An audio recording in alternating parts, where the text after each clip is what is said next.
Welcome to Unmasking Social, where we talk about building real friendships and meaningful connections without masking who we truly are.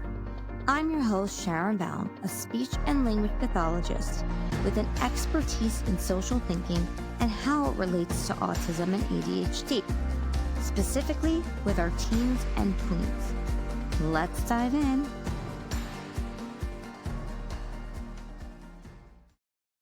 Behavior. It's such a loaded word, and it's something that so many of us as clinicians and parents struggle with when we are working with our loved ones with autism or AuDHD or ADHD. Today's guest, Steph West, sheds light on how we can work through these behavior manifestations that are linked to underlying challenges. In summary, empathy and shared connections are what can work on understanding these behaviors and what they really symbolize. Alrighty, everybody, welcome back to Unmasking Social. Today we have Steph West on the podcast, all the way from Texas, where I hear there is a little bit of a cold spell, only 85-degree Fahrenheit. That is correct. Well, right? And here I am recording in New York City, but Steph and I actually have a lot in common. Steph, first of all, thank you for being on the podcast today. Really appreciate it. Absolutely. Thank you for having me. I'm excited for our conversation. Yeah. And so a lot that we have in common goes back to that social piece, because I know that you live, breathe, every piece of you is involved in working on social development and social thinking. And you have a Starfish Social Club, which Yeah. you've worked on for many years. You've been in the field for countless years. As myself, we're not dating ourselves, but we've been in the field for a while. You also have a touch of the administration piece, which I have too. And you also serve on the charter board, and you work with a lot of intense needs or high support need individuals, from addiction recovery programs to residential treatment programs. So you're also, and I believe it's called Braination. So you are really doing a lot of work even within the education sphere, in the charter school world. And I would love to just kind of just throw it all out there. I know that you are someone who identifies as neurodivergent yourself, as someone who does have ADHD, diagnosed ADHD. And I wonder if you could go back in time, when did you start noticing you had ADHD, or signs and symptoms of it, if you did notice at all? And did that pave the way for the social involvement that would later come? It's that is such an interesting journey because I was not diagnosed until a few years ago. Despite the fact that this is what I have done for my entire career. It first became a thought in my mind. I think it was, let's see, maybe 10 years ago. I was a behavior specialist. I started as a special education teacher working with kiddos with behavior challenges and moved into a behavior specialist role where I was doing a lot of staff development, training, things like that. And I was asked to create a training on the social and behavioral needs of kids with ADHD. And Right. so, okay, I don't actually know that much about it. Let me start doing some research.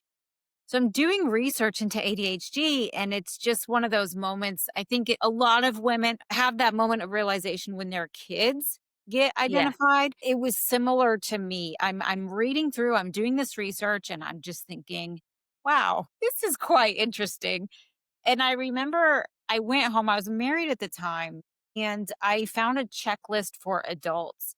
And I was sitting with my husband and reading off the different things, and one of them was something to the effect of, is always messy or disorganized.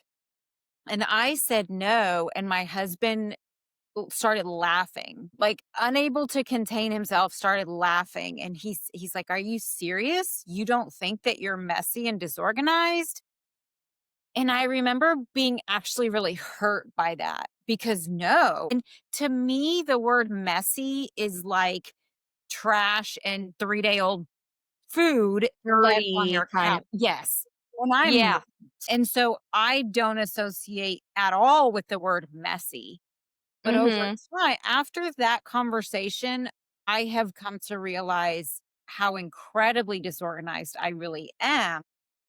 But so many people with ADHD don't recognize disorganization. We don't see it. I even had a student say to me one time, um, that I was working with 2 adult students, and that we were talking about that, and one of them said, "Oh, yeah, even your office is really messy." And the other student said, "Oh, I don't even notice it." And so I So interesting. yeah, Yeah. that was the beginning of it.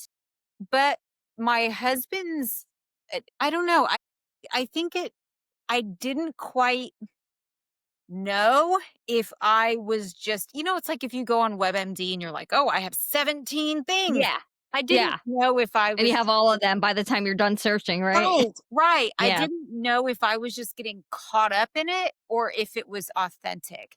And so it wasn't until 2021, I think, that I officially pursued a diagnosis and was diagnosed. And so now the world makes sense. But I think Mhm. as a child, I was really good in school. I have 2 master's degrees. I mean, I was on top of school, and I realized as an adult that it's because everything was so structured. Mhm. And even in college, I would get all of my syllabi, right, on the first Yep. week of class, and I would get out my planner and I would plug everything in, and then each day I would look at it and say, "Okay, what's the next thing I have due?" And I would work on that thing. And so the structure was incredibly helpful for my brain. And now I'm in the world as a self-employed person, and my gosh, it just really shows how Mhm. disorganized and just all over the place I truly am. So that was my diagnosis journey, but again, it's just interesting because I've been doing this since 2004. Yeah, yeah. It's so interesting, but I think that this is so common, and even on this podcast, but even beyond the podcast, the conversations that I have with people who felt like something wasn't quite right compared to their peers. Because there isn't one right way to approach anything. Every brain's different, but just something just felt more complicated. Tasks seemed more complicated, whether it was the autism or the ADHD or the combined AuDHD, which in my opinion, I think go hand to hand most of the time, just because when social is so complicated, attention also suffers. But it's so common where then finally someone pursues a diagnosis because so many people are not pursuing it, especially in our age group. You're, I believe, in my millennial contingency of Yeah. people who back in the day we just our parents didn't really go after it. But I totally relate to you though on the disorganized piece where I find that the organization for me is something that I also have struggled with in my life. But when people would use certain words, I wouldn't like it because I feel like there's a difference between being, let's say, like dirty, like Mhm. hygiene, right, versus being disorganized. And so Right. I would always, confirm, wait, yes, I am disorganized, but I also am an organized. And the structures that have been because I've been part of systems generally for work, that's helped me stay organized at work, and that's helped me stay, like you said, organized in school. But what happens when, for example, things are thrown off, like you're self employed right now? I have this podcast, for example. So it takes a lot more effort for me personally to stay structured with these Excel sheets, with, the lineup, with everything that I'm doing, because it's something that I'm doing completely on my own. So I totally relate to everything that you're saying about the organizational piece and the late diagnosis and all of that. I don't have a diagnosis. I never pursued one. But family members have indicated to me that they believe that I do have that. And whether or not I do, I haven't pursued it, but I know that it is hard. But you did mention something very fascinating to me, which is probably why you're so great at what you do, is that you were actually using I love when I hear this.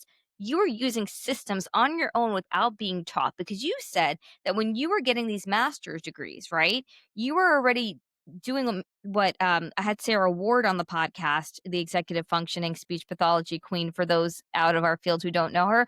And she laid out what you were doing in terms of what am I going to do next? And then what comes next? And wait, and you were like visualizing it while writing it down.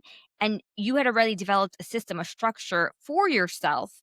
And that probably really allowed you, correct me if I'm wrong, to really get through school. But I find it so clever that you were able to figure out without knowing that you were having that challenge, like you figured out how to like lay out that executive functioning system for yourself. What's so interesting is there I don't know where this term comes from. I have heard it's from accounting possibly, but it's called FIFO, first in, first out. And I live my life by that. Even things like I live by myself. And so I buy a lot of pre made meals and I will Mhm. order them in my refrigerator in FIFO. So which one expires first, whether I want to eat it or not, that's what I'm going to eat next because I don't want Oh, anything to man. expire. I don't want anything to go bad. So in my refrigerator, they're sequenced in the order in which they expire. Wow. I have a podcast as well, and my episodes, I have them all laid out on what I need to do to get them ready and published. Mhm. First in, first out. What's the next one, next one, next one? I Mhm. even do that like with my underwear. So when I put my laundry away in my dresser, I wear the pair that has been my dresser the longest, and then I go down the row. I geek out on FIFO. And But I so love it. I think that's what I was doing in school is I was using that system of, whatever's next, whatever has the next due date, that's what I'm doing next. And so I am a day every morning when I wake up, it's a completely brand new day. Like nothing yesterday carries over into today. I know. I'm Yeah. with you. Yeah, so every Yeah. morning I wake up and I look, I'm like, "Okay, what am I doing today?" Because it doesn't matter what I did yesterday, it's whatever's next on the agenda. But I think that's I just really love that concept. It also keeps me from giving into my distractions and impulsivity and that kind of thing. Even going back to the food example, if even if I don't want to eat what the next meal is, I'm going to eat it anyways because I don't want it to go to waste. I don't. So it really helps me move through my days and my weeks instead of just being random and chaotic. Thank you for sharing that and being vulnerable about that. Not everybody likes to talk about it. I think it's important to talk about these things because I think all of us have so much more in common than we think we do. And it's funny because if I would have met you as a colleague, I think about colleagues that do what you're saying first in, first out, but don't have that challenge. It's just automatic. I think the difference is that it's not automatic for you. You're putting an effort to set it up like that. I would think she's just another speech pathologist that I know that I've known over the years, the stereotypical type A perfectionist speech pathologist without knowing the real story, which is that actually you have this challenge and you are working with it Yes. alongside. Yes. And I love that energy that you bring to it because it's probably the same similar energy that you bring to your Starfish Social Club, which I can't wait to speak about. Here you are, you have a special ed background, social is on your radar, you're observing the social world, you don't know you have ADHD, but it is manifesting in different ways. And then you start this amazing Starfish Social Club for students, neurodivergent individuals who have difficult accessing social. Yeah. So, what was your motivation behind starting this? It was 2016. Was working as a behavior specialist. And my favorite thing to do was to work directly with the students. But Yep. when you're not a teacher, that's not what you're supposed to do anymore. When you're an administrator, a specialist, you're supposed to be supporting the adults. And that was a challenge for me. It was kind of like I just wanted everybody to get out of the way so I could help the kids. And that's not what I was supposed to be doing. So in Mhm. 2016, I remember it was February of 2016, I went to a conference, a workshop for social thinking, which I know you're very familiar with. Uh, Yeah, I love it. Yeah, I live by it. yeah, I was already really familiar with it. This was just, they were in the town an hour and a half from me. And so it was a great Mhm. opportunity for me to go. And I'm sitting in this, it was 2 days. And I'm sitting there listening to them talk about their groups. And I just thought, I'm going to do that. I'm going to run social skills groups. I'm incredibly impulsive, which I love because it keeps me from overthinking things. Like I just Mhm. go. And so that was February of 2016. During that conference, they also mentioned that in the summer, they have their own social thinking conference and you can speak and present at it. So I decided, oh, I'm going to do that. I'm going to apply to speak and present at their conference. And so by May, I had my business registered and I was enrolling for summer camp and I had applied to speak at the social thinking conference and I got accepted. And in July of that year, I went to California and spoke at the social thinking conference. Wow. And so I'm now on my 10th year at Starfish Social Club. I don't use the social thinking curriculum anymore. I've created my own curriculum, which I Mhm. created as a result of lockdown, actually. So I teach my own thing now, but that's the story behind how I got started is it was because of social thinking and it was a very impulsive decision that I just followed through on. I think I'm a big picture, big idea person, but I struggle with knowing which ones I should pursue and which ones Ugh, are just ideas, kindred spirit right? here. Yeah. So this was one that I chose to pursue. And so I'm on my 10th year and I think I'm on my 8th year of this being my sole thing that I do. I'm totally self-employed. That's So amazing. that's my starfish story. Wow, the starfish story. I feel like, yeah, the starfish story. You are the starfish, but you are the star of the show. But yeah, I mean, so social thinking you discovered, they happen to have a conference, like you said, nearby or an hour and a half, not so close, but in Texas. And when you say that it was that Michelle Garcia Winner who was Was running she that? wasn't the one presenting, it was some of the other people, some of the people that have written some of the books. Oh, okay. Yeah. Yeah, I couldn't tell you Yeah, right no, now. no, but Yeah, part of the curriculum, social thinking, yes. and then you end up speaking at the conference, which is fascinating, and then you start this business, but yeah, I mean, being an entrepreneur, I just admire entrepreneurs so much, and the fact that you were able to turn this all around, like you said, there's so many options, there's so many things you can do simultaneously, and then there are people that are managing, like, 5 things at the same time, and you finally just dove right in, it sounds like, to start this club because this was your passion, and I love to hear that because I feel like we all in a perfect world should be doing what we're passionate about, what brings us joy.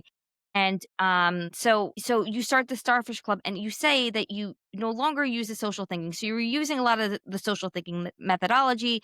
The social groups were, I believe, for all ages, right? I From the started youngsters, yeah. yeah, to the older ones. But then COVID, I wanna hear more about the shifted the way that you were looking at social, and I feel like social has evolved completely because of COVID, just even as neurotypicals, the way we interact, less time that we engage with each other because it's just so automatic to just get on a video call or even at work on a Teams call, even if you're 5 feet away. I think we've all evolved, so I think it's so important that the social curriculum evolves.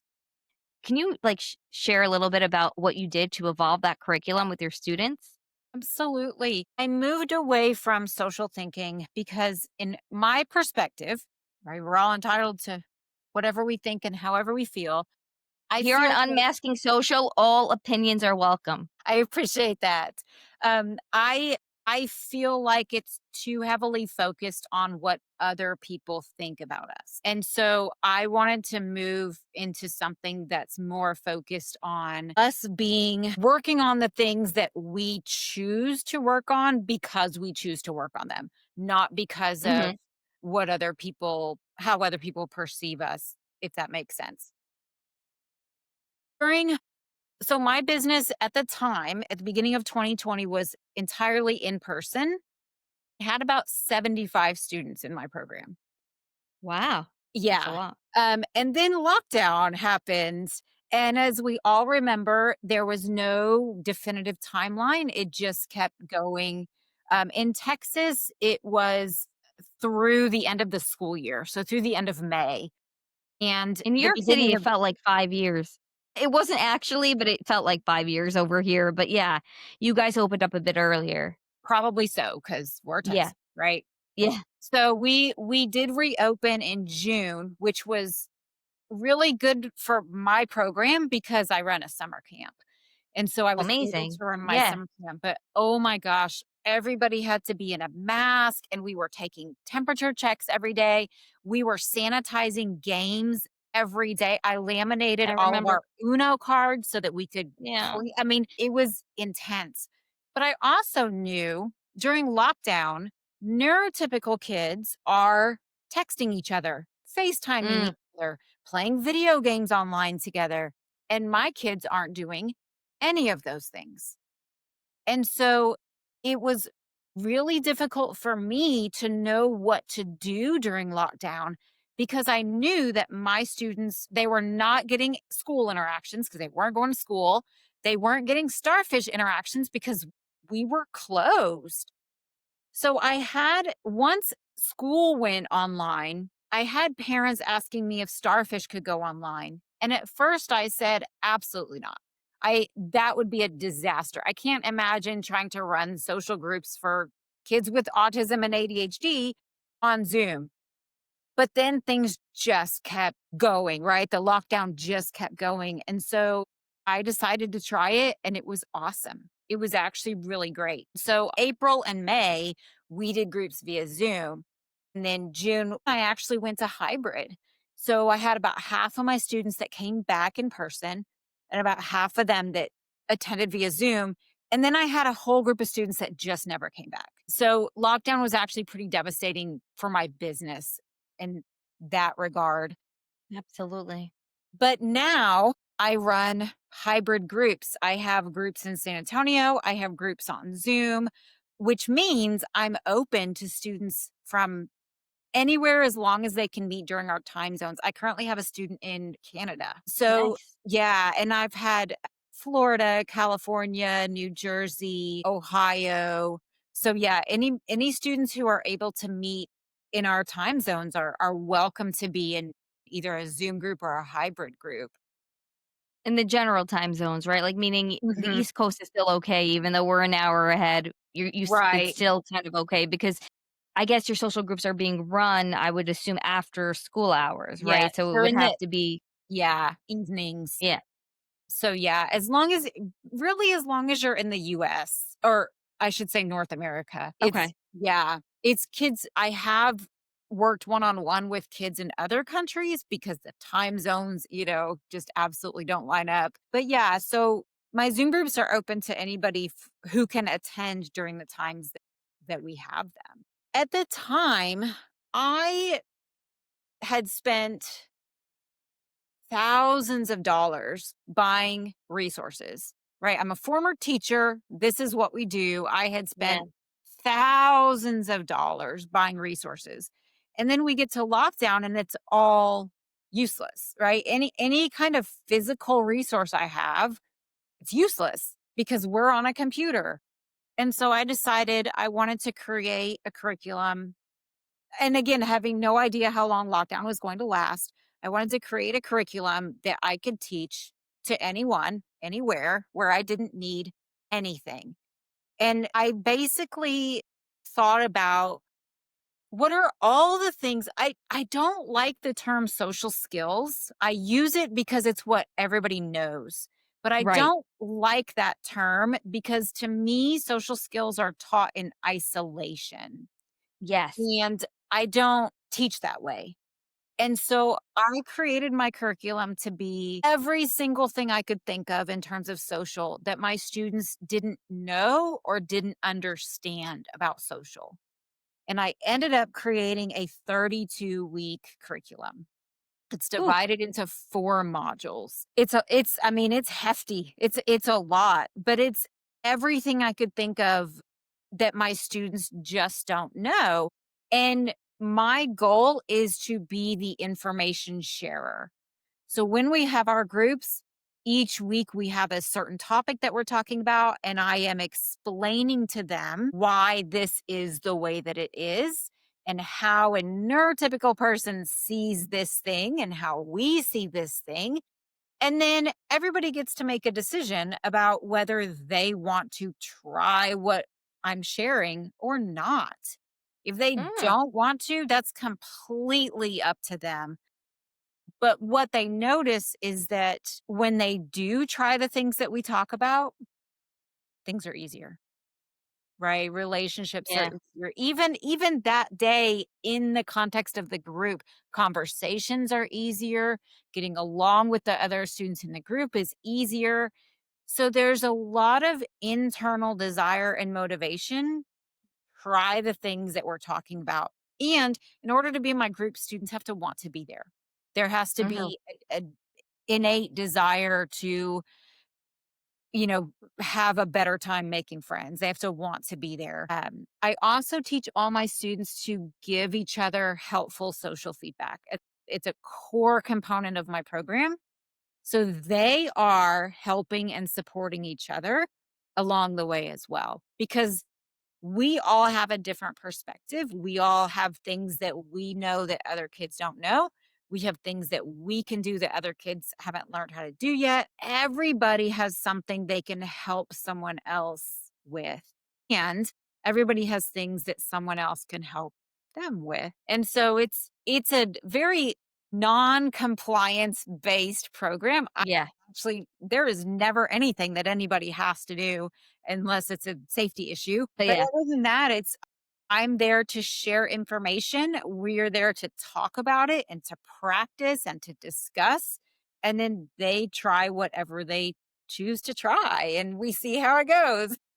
Yeah, I mean, I think that's great. You touched upon a couple of things I think that are really important for our listeners, whoever's listening, the families, the neurodivergent individuals, the professionals, about the social skills, right? And a bunch of episodes we spoke about this. And, I was trained in grad school, as probably you were, about social skills, right? And the reason why I feel like that term, it doesn't do a service to what we're actually doing is because we're not actually telling people what they need to do for social. We can't teach social directly. It can only happen in an indirect way, which is the core of social thinking, which is non prescriptive. But it sounds like you even took it a step further beyond social thinking and now also are including topics in a way where you say, okay, so here is the actual topic. This is how a neurotypical individual would handle it. So they are aware, they're informed that this is how their neurotypical counterpart is likely to handle it. But then explaining to them why they would handle it that way and how they might handle it. I feel like that piece is really important, actually probably vital, and something that I would love to use in my practice, which is this is how they're going to do it. And this is the why of it. Now you have a choice of how you're going to do it. But differentiating both of those approaches, because I feel like a lot of times when I think about social and working with the teens and tweens, especially, a lot of times I, I do the element or the part of thinking about others, thinking about other perspectives, right? Trying to allow the power of observation and using the I notice statements and all of that. But I don't generally differentiate the two of this is how it's going to be with the neurotypicals and this is how you can do it and why do you want to do it. So I think that part, I think, is so important. Thank you for sharing such an important piece of the puzzle, because I think that's where we lose a lot of people, because that non-compliance is, I feel like, is coming from, well, why do I have to do it that way?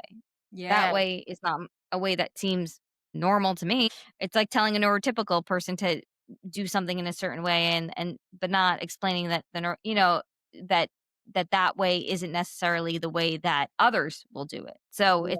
it's very interesting putting I that think nuance on it. And you said overall when they, more often than not, when they try out the way that the neurotypical might respond, oftentimes they feel like they're having a little more success, or at least not success, but they feel more at things are ease or at easier. peace. Yeah. Yeah. Just to share an example, in the lesson that we talked about last week, we were talking about having a reputation for being funny. Mm, And one of the things that's challenging for neurodivergent people, a kid, doesn't matter how old you are. The stuff I teach is applicable to everybody. I don't care how old you are.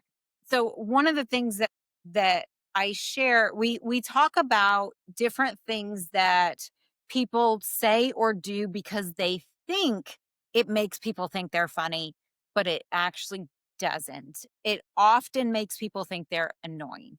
That's Mm. usually the outcome. And so I share all these things with the kids. And one of the things is laughing randomly. That if you're just laughing randomly, it's something everybody does. And one of the kids even said, "Well, I do that when I think of something funny." Yes, Mhm. absolutely. That's why we do it, right? It could be a meme, it could be a video, it could be something somebody said an hour ago. You're absolutely correct. That's why people laugh randomly. Here's how we're going to make it not so weird. We're going to tell people why we're laughing. That's it, right? Oh, I was just thinking about this video I saw last night. That's Yeah. it. Now it's not so weird anymore. And so it's just little things like that. Another thing is telling jokes. So, one thing that's really typical with kids who want other kids to think they're funny is if they hear somebody say or do something that makes the group laugh, they will mimic it, Mhm. right? But it's not funny when a second person is doing the same thing. Everybody can see what's happening. Everybody can see Interesting. that you're copying what this other person did. Or they will copy themselves. They will say or do something that people laugh at. And so they're like, oh, people thought that was funny. I'm just going to do that until it's exhausting.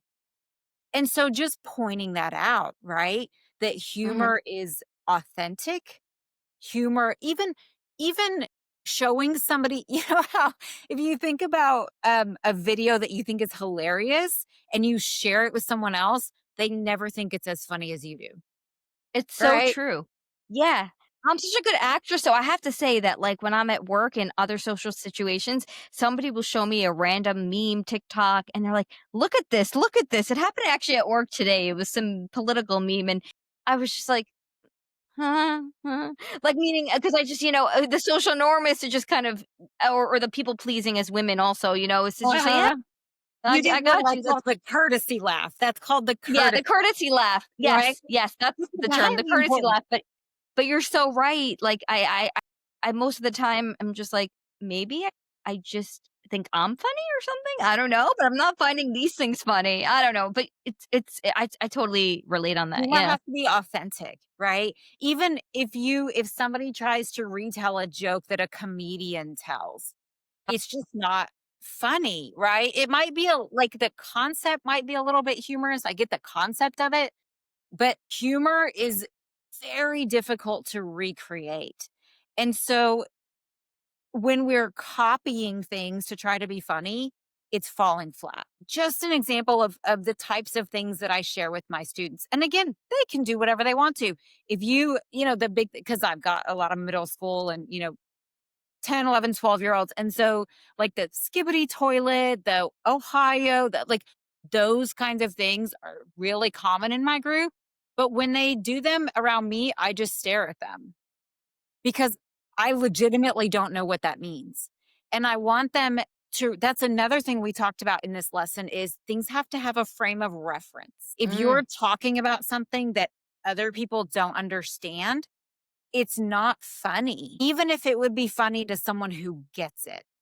But if even if you're quoting a movie, but nobody knows what movie you're talking about, it's not going to be funny. So you have it to just give doesn't things a land. frame. Yeah. Yeah, It's like, I have no idea what you're talking about. You have to give things a frame of reference. That's another thing that's mhm. part of that whole lesson. Um, but yeah, It's so and then the kids get to decide, like, do you want to try these things or do you want to keep trying what you've been trying? right.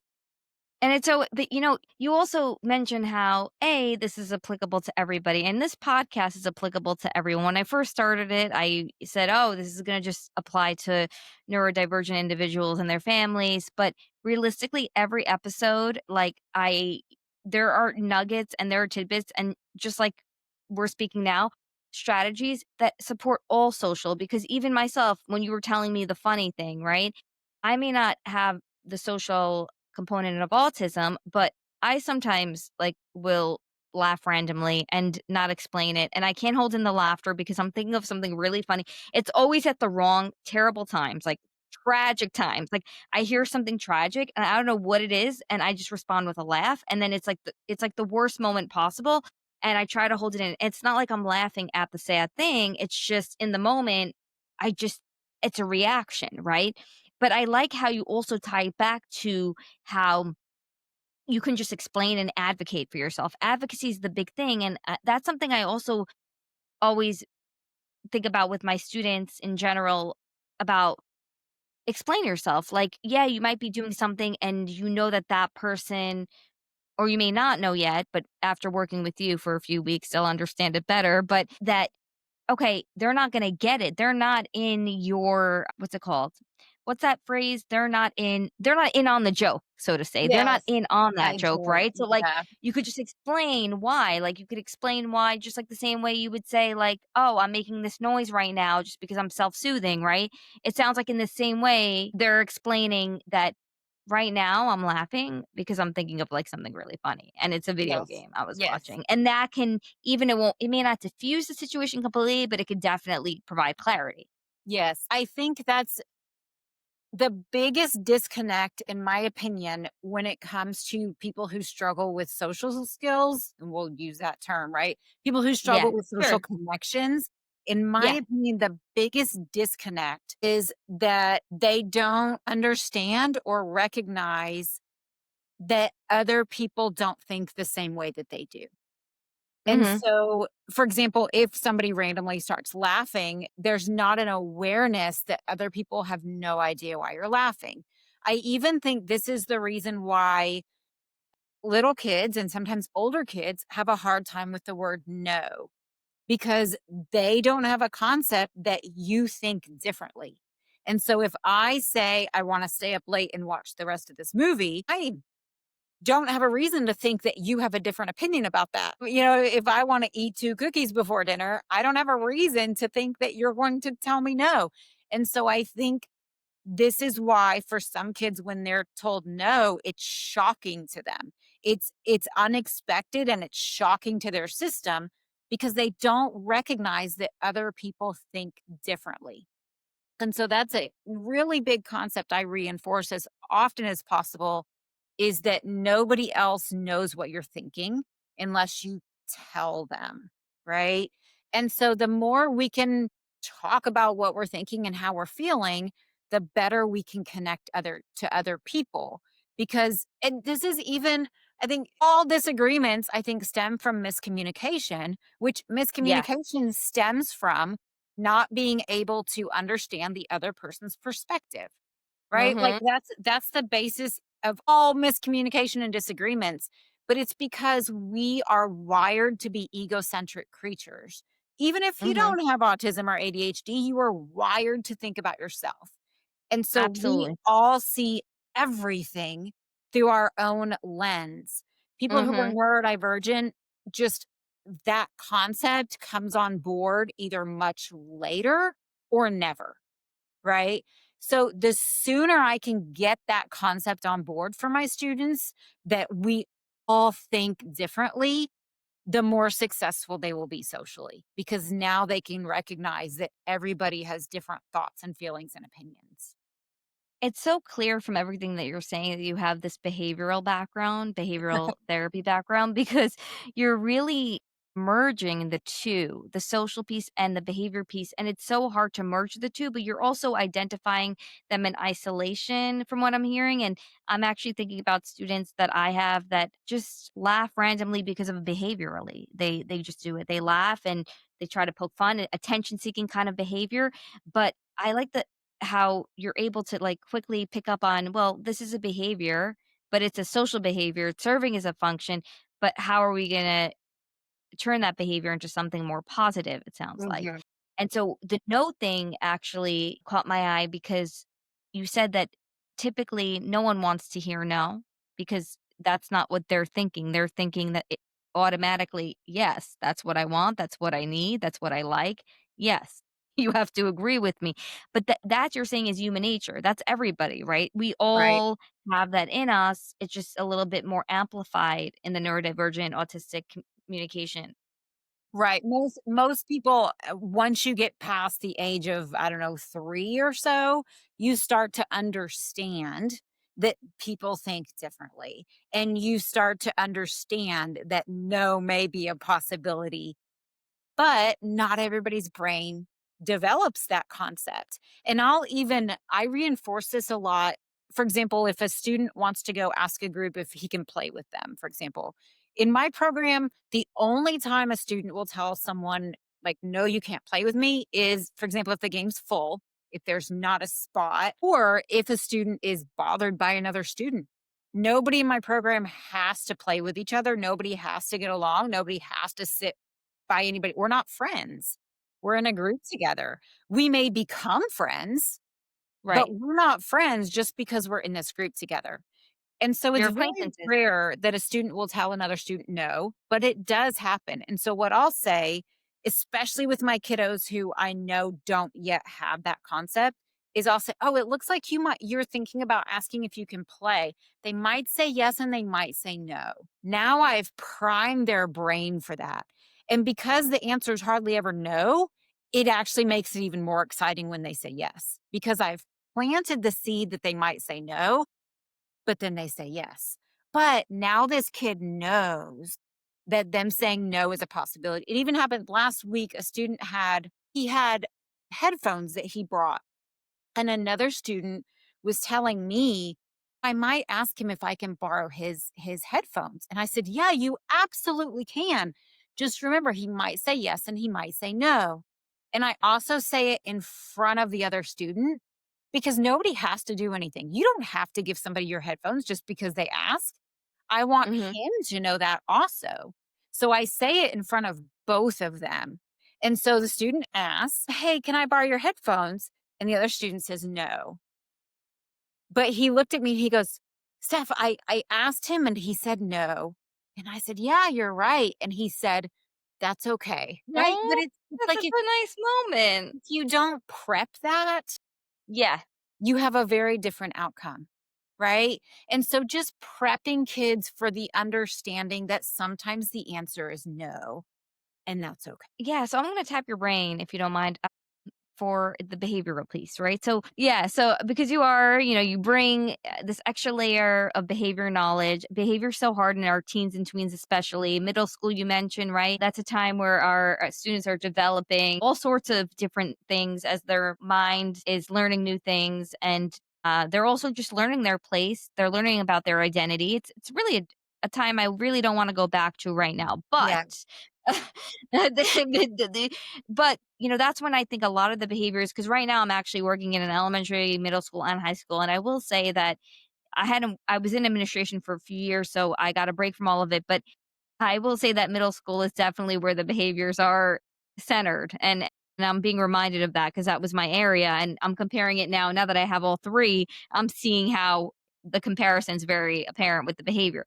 So I'm just curious for all those listening, you have all these good strategies in place in terms of prepping and priming and just even reducing non-compliance by having individuals understand that they could try different social things out on their own terms and understand that other people may not really fully understand them.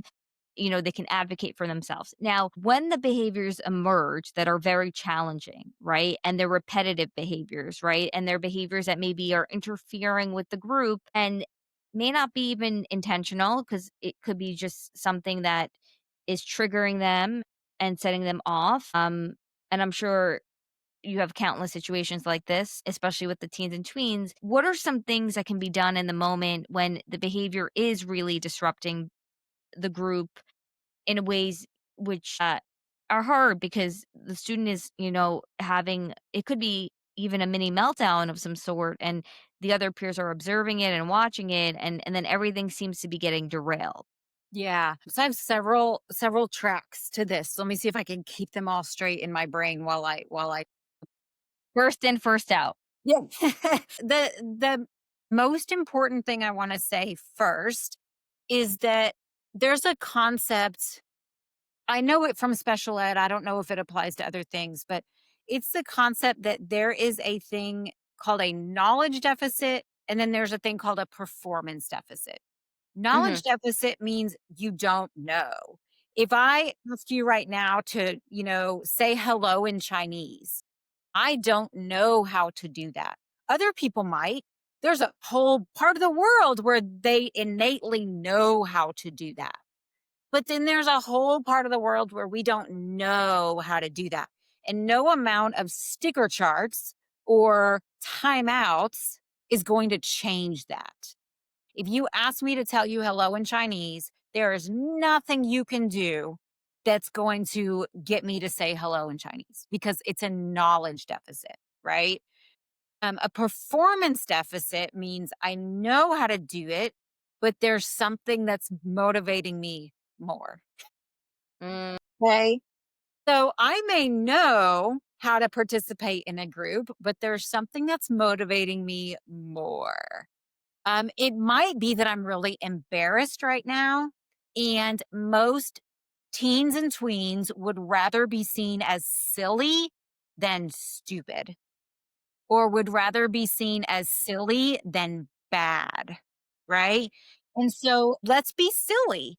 Or I'd rather be kicked out of math class than have everybody see that I don't know how to multiply. Okay. Very So, true. skill deficit versus performance deficit. I always try to assume that this is a skill deficit. I always try to assume that this person just doesn't know what it is that they don't know how to get the goal that they're trying to get. So, whether it's attention, whether it's belonging, whether it's help, they don't know how to get what they're trying to get. And so they're going to default to something that's making it worse usually, right? What they're doing is making it worse. But I'm going to default to the fact that they don't know. So I'm going to teach them. I don't, in my program, there is no punishments. There are no rewards. There are no sticker charts. There's none of that. The natural social consequences guide everything in my program. So I'm going to assume that you don't know how to do what we're doing. And so I'm going to teach you and I'm going to support you and I'm going to role play and I'm going to model other students. The thing that's so important for us to realize about kids is that they mimic adults. And so Yeah. the way I talk to my students is the way they will talk to each other. Mhm. When done well, makes me cry because it's beautiful. It's Yeah. beautiful when my kids start talking to each other the way that I talk to them. So I have to be very mindful of how I respond when somebody's having a hard time. The other thing I do in addition to teaching is I will stop the whole group and point out I one of my mantras is it's always okay to feel the way we feel. So I'll stop the group and I'll say, "Hey guys, is it okay to feel the way that we feel?" And they all know the answer is yes. So I noticed that, so and so seems like he might be a little bit upset right now. Is that okay? And then everybody will say yes. And now I'm automatically building empathy in everybody else in the group. Instead of everybody else in the group getting mad, getting frustrated, getting angry, now they are feeling empathetic toward this student because we've all been upset, frustrated, disappointed, mad, right? And so then Never. it's I've like, never been upset. well, then this is your chance to put yourself in someone else's shoes. Yeah. I'll But do then some perspective. like, how do you think we can help him right now? What do you think he might need? I'll always have at least one student who says, "Do you want a hug?" Always. I always have someone that I'll ask. Sometimes kids will ask, like, "Do you need to take a break?" But it's assuming that this is a skill deficit. This is something this kiddo doesn't know how to do. In the words of Ross Green, if we knew how to do it, we would, right? Mhm. So I'm assuming they don't know. And then I'm going to enlist the rest of the group to support them because tomorrow it's going to be someone else who's having a hard time. right? And I want everybody to respond the same way, no matter who's having a hard time and no matter what they're doing. I want us to all rally around them in the same way. Yeah. Thank you for breaking that down. Just the performance versus knowledge, right? The knowledge versus a performance deficit. Because I feel like in the social world, we aren't educated enough about the behavior component. Even though there are behavioral therapists that do come around and try to support, we're just not there yet in terms of merging the two. And so I find it so helpful to have it broken down. But if we can come, it sounds like from an assumption that our students, whether they're neurotypical or neurodivergent, are coming from a knowledge deficit. They're Yes. not necessarily intending to cause any problems, right? They're not trying to disrupt. But then also, I love the fact that enlisting everybody else and saying, it's okay, right? Like, it's okay that this person's upset and they all will say yes, and I feel like that's so validating to somebody who's having such a bad day. Like, I wish every time I was having a bad day so people would rally around me and say, it's okay, right? It's okay, Right. she's okay, right? So I'm saying I think that's so great. I think everything you've said up until this point is just so applicable. I'm just envisioning not even neurotypical individuals, it's so applicable to anybody. Yes. But you would definitely recommend just operating from that knowledge deficit model in terms of trying to monitor and adjust behaviors Well, and and I'll doing share a story about how I've used this with adults on social media. So gosh, I can't even I don't know. I Adults on social know, media are brutal, worse I than middle know. school. I had 2 situations. This was a few years ago, but the first thing that happened is there's a Facebook group that I'm in, and it's for women entrepreneurs, and you can pitch your services and whatever. And so a woman made a post, and she was pitching her services, and she made a reference to Tourette's syndrome. Something about if it makes you start twitching or something like that, something. And when I first saw it, I got really pissed off. I don't have Mhm. Tourette's syndrome, but Yeah. people have Tourette's syndrome, right? Sure. And using a disability as a flippant joke really, really irritated me. My first thought was to blast her in the comments. Like, this is really offensive. I can't believe you would say something like that. I took a step back. I left it alone for a while, and then I decided to send her a message. So I sent her a message and I just said, hey, I saw your post in the group. I have your freebie already because I did. And I said, I noticed that you used this phrase, which is using Tourette syndrome as a joke. I'm assuming you don't realize that you were doing that. And then I just left it at that. And she responded and said, like, I actually didn't. I didn't mean to do that. I didn't realize, that it was being interpreted that way. And she said, I'm going to change it right now. And she did. And then she messaged me again and said, thank you for like the way that you handled this. And I said, thank you for taking my feedback. Right. So Yeah. nobody in the world knows that that conversation happened. Right. I didn't Well, now they publicly do. call. Right. Yes. I didn't But that's publicly okay. This call is her a good out. teachable moment though. Yeah. Yeah, yeah, like, it's just an interaction between the 2 of us, right? So several days later, a different business group I'm in, this one for all genders, and a man posted about people clicking on his website, but then not buying his product, and he said, "It's like they get the yips before they click buy." Okay, so the yips is a real physical psychiatric diagnosis, right? It's a sports term, but it is a legitimate thing. It's a real thing that happens to people, right? So I did the same thing. Messaged him, said, "Hey, just wanted to point out that you use this term in your post. I'm not sure if you're aware, but it's actually a legitimate, Yeah. diagnosis. And I'm not sure that, you want to be calling it out like that." He had a bit of a different response to it, but he just kind of like didn't really want to acknowledge that maybe he had, said something that was offensive. So he kind of half dismissed me, half heard what I was saying. I don't remember if he went back and changed his post or not, but now You he can't win them knows. all. Right, And now also he knows.